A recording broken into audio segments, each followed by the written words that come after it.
কোনো খাবারে যে এত সর্বনাশা স্বাদ হতে পারে এই জিনিস না খাইলে আমি তা বাপের জন্মেও বুঝতুনি। আসসালামু আলাইকুম। প্রথম দিকে তো ঢঙের জ্বালায় বাঁচতে না পারে বলতেছিনু না না এই জিনিস আমি খাবো না। আরে বেশি না এই যে একটুখানি দিনও খাই দেখো, তারপরে না হয় জিবিটা চিটকিনি মাইরি তালাবন্দি করে রাখুনি, কিন্তু খাওয়ার পর মনে হইলো এখন দেখছি সব খাইলে আর ভয়ে জিবিটা তালাবন্দি করে রাখা লাগবে। প্রথমে আমার শাওরি মা টাকি মাছের কাঁটাগুলো আলাদা করে মাছগুলা কাটি নিল।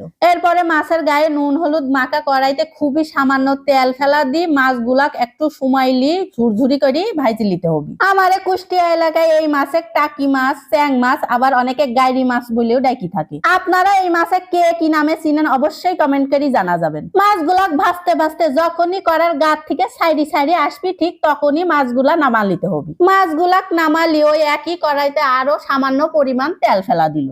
তেল গরম হয়ে আসলে তার মধ্যে আরো দিয়ে দিল কাঁচামরিচের ফালি। কাঁচামরিচ একটুখানি ভাজলি তার মধ্যে দিয়ে দিতে হবে রসুন আর পেঁয়াজের কুচি। কি একটা অবস্থা বলো তো, মাঝে রসুন আর পেঁয়াজ কুচি দিয়ে আর ক্লিপটা স্কিপ হয়ে গেছে। যাই হোক, তারপরে সব একসাথে লাল লাল করে ভাজলি সেইগুলাও কড়ার থেকে নামা নিতে হবে। তারপরে সেই একই কড়াতে বেশ মেলা খান্তিক পরিমাণ ধইনির পাতা দিয়ে তার মধ্যে লবণ আর সামান্য পরিমাণ হলুদের গুঁড়ি দিয়ে কিছুক্ষণ ভাজি নিতে হবে। আজকের এই টাকি মাছের ভর্তায় কিন্তু ধইনির পাতার পরিমাণটা বেশি লাগবে, মানে ধইনির পাতা বেশি করে দিতে হবে, তবেই কিন্তু পারফেক্ট একটা স্বাদ পাওয়া যাবে। ধইনির পাতা ভাজা ভাজা হয়ে ঠিক যখনই এরকম নরম হয়ে আসবে তখনই তার মধ্যে সেই মাছ ভাজা আর মরিচ পেঁয়াজ ভাজাগুলা ঢাইলি আরো কিছুক্ষণ সময় ধরে নাড়ি চাইরি নামালিতে হবে। একদম শেষের দিকে এই জিনিস ভাজতে ভাজতে কিন্তু সেই লেভেলের একটা ঘ্রাণ ছাড়বিনি, এই ঘ্রাণেই কিন্তু পাগল হয়ে যাওয়া লাগবে না। এই ভর্তাটা যে একবার জীবনে বানা খাবি এর স্বাদ তার জীবিতে আজীবন লাগি থাকতে বাধ্য। বাটা বাটি তো দূরে থাক, এই ভাজা জিনিস দিয়ে তো 4 প্লেট ভাত এক নিমিষে সাবার করে দেওয়া যাবে না।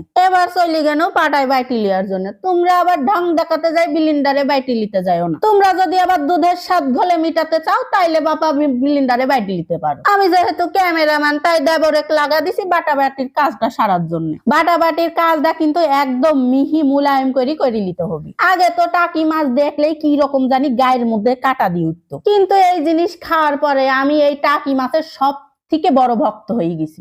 জিবিটা বারবার করে বুঝে একটু চাইকি দেখ, এই জন্য মাঝখানে টুকুস করে একটু চাইকি দেখলো স্বাদটা কোন লেভেলে পৌঁছাইছে। পাটাই বাটি ভর্তা করবে আর পাটাই মাখা ভাত খাবে না, তাই কি জীবনে হয়? এই জন্য দেবর সাহেব আবার পাটাই মাখিনি ভাত গপা গপ গিলতে শুরু করে দিছে। ওইদিকে আবার পুরা গোষ্ঠী সিদ্ধে অপেক্ষা করছে টাকি মাছের ভর্তা দিয়ে ভাত খাওয়ার জন্য। তাড়াতাড়ি সবাই মিলে খাতে বসে গেল। সত্যি কথা বলছি বুবু জানেরা, এই জিনিস একবার খাইলে এই জিনিসে সারা বছর ফ্রিজ বন্দি করে রাখতে তোমরা বাধ্য হবা না। এই জিনিসের ভয়েস ওভার দিতে যাই পরান্ডা আমার চিৎকার চেঁচামেচি শুরু করেছে আবার খাওয়ার জন্য। আমার আজকের ভিডিওটা তোমার কাছে কেমন লাগলো কমেন্টে কিন্তু জানা দিও। আজকে চলে গেল, আল্লাহ হাফেজ।